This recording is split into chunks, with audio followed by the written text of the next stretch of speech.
Good morning, Intenders. Good morning. Welcome and welcome back to Morning Intentions. Today is Tuesday, March 10th. Thank you to the one who let us know that our podcast did not go up right on time yesterday morning. Our beloved one. Yes, had a little snafu between AM and PM when it comes to what time is 1 o'clock. It was supposed to be 1 a.m., but it was 1 p.m. That's what I had accidentally set it to, so thank you for letting us know. There always should be one, unless we say specifically there's not going to be one. So if there isn't one, we appreciate a little reminder that, hey, where's the podcast? Uh-oh, there's a mistake. Something happened. So thank you, and you know who you are. And it is so helpful. We've always had at least a few that have told us, and we haven't done that much, but we have done that a few times where we accidentally put PM instead of AM. I know when I got the text this morning, because we're making Tuesdays, obviously, right now for tomorrow. When I got the text, I thought, oh, no. And then I couldn't get a hold of you right away. So then I'm kind of panicking a little bit. And it was nice, though, to know. Otherwise, we wouldn't have known. And then also to get it up and then to start hearing from folks. So thank you so much. And we try not to let that happen, but it does happen occasionally. It does. Now back to codependency.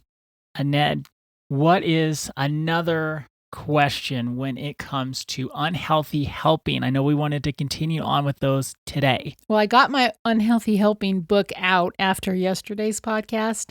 So I'm starting to reread that. I'm just starting from the beginning.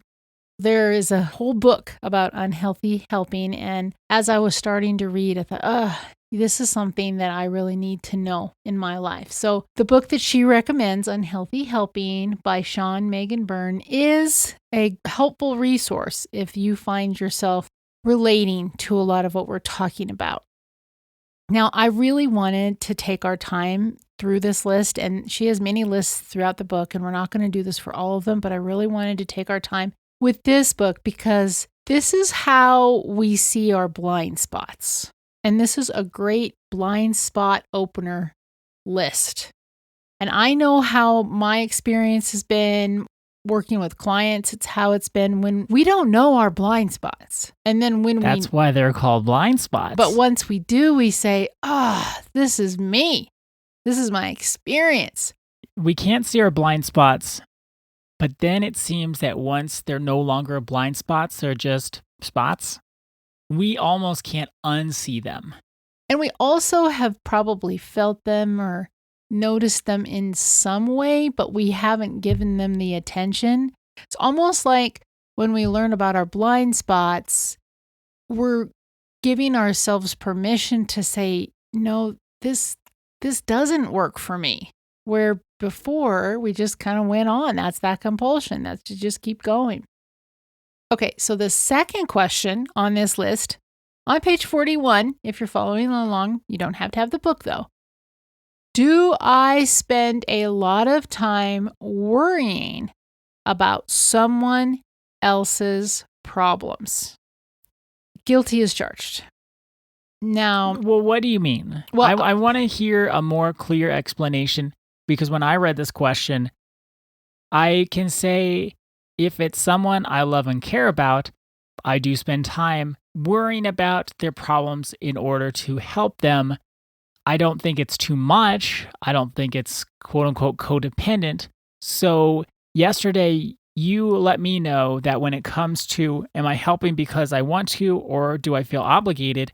You know, because of how you feel after you say no, or when you consider even inside your own self, I want to say no to this. What's that internal reaction going on? What's the inner ug all about? Is there a deeper thing that we should all look at when it comes to this question, just like there was yesterday's? There is. Okay, so what is that? Because I could say yes easily. I don't think it's unhealthy, though. No, I can guarantee you're not unhealthy because even if I have a problem, you will, of course, be gracious enough to say, how are you doing with that, Mom, or something like that. But I don't see in you what has been my experience. When I was deep into codependency, sometimes my face can literally turn red because I go into embarrassment of how I showed up. If somebody would present me with a problem, if it was somebody I loved, it was over the top. If somebody, even a neighbor, I would spend time researching about their problem.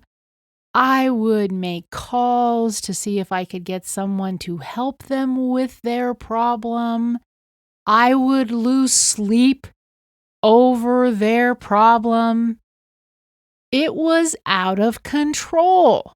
Okay, I see the difference. Do you see the difference? I've never done any of that. I have never witnessed or heard of you doing anything like this, where for me, their problem became my problem. And not only my problem, but my problem to fix. I would spend hours. I would be anxious about it. I couldn't really live my life. There was one person that I was extremely codependent with, where I couldn't really live my life if I thought that they were having a problem. Out of control. I was out of control. So then the next one, do I feel anxious, purposeless, or empty when I'm not helping someone? Wanted to bring attention to that. Because what's your answer for that? Well, completely. And when we start doing our healing work and we start realizing through a resource like this book, we don't have to be anxious about somebody else's problem. We don't have to fix somebody else's problem, especially when they're grown adults. I did this with grown adults. Child, it's different. Child presents you with a problem and you're responsible for the child, of course. These are not children. These are grown adults that I'm talking about. The anxiousness and the purposelessness and the emptiness is one of those experiences when we empty or we start to empty our cup from all of the unhealthy behaviors and unhealthy ways of thinking. Because even if I wasn't behaving some way, I was thinking a certain thing. So as we start emptying our cup of these unhealthy thoughts and then ultimately behaviors, we don't know what to do with ourselves. And that's where you get people who are always up in your business because they have this codependency pattern and they don't know where they stop and you begin. And I know that experience. So as you do your healing, I wanted to bring this up so that you can start feeling, I wouldn't say worse when we study this, but you can start feeling, well, then what am I supposed to do? What am I supposed to be thinking? Like it can be a little bit of a frustrating time. That reminds me of when we've taught nonviolent communication and we say part of nonviolent communication is don't give advice. You can listen for feelings and needs. You can reflect back the feelings and needs that you hear. Sounds like you're feeling pretty sad about that sort of thing. And people will say to us, I don't know what to do if I can't give advice. You've taken all of my conversation skills away from me. I don't know what to say anymore. And they can be angry with us, actually. Yes, we they have can. experienced that. They can get pretty feisty when you say don't give advice. Well, that's the next question on our list, Ada. Do I give unasked for advice? Now, if it's your job, if you're a physician, if you're a nurse, if you're a dentist, if you're a teacher. If your job is advice. If your job is helping people in that certain setting, then you go ahead and you do your job. But what they're talking about here is a friend that just wants to have a conversation with you, a child who just wants to have a conversation with you, a parent who just wants to have a conversation with you, and you just go straight into advice giving.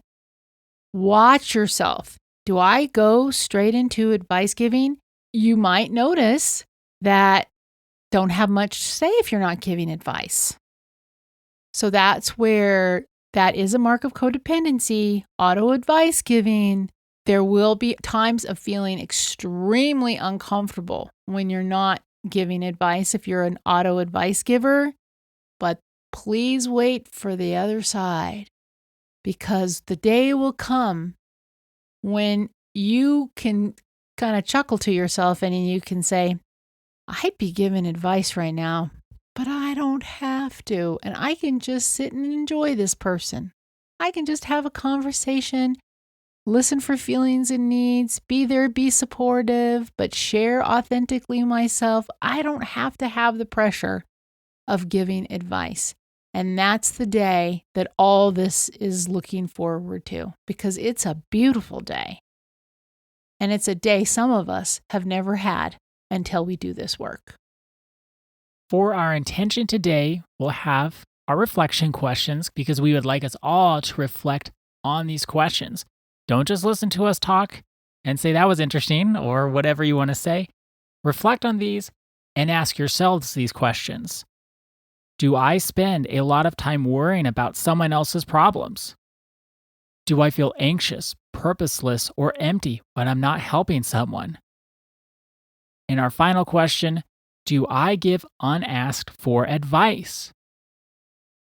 Thank you so much for joining us today.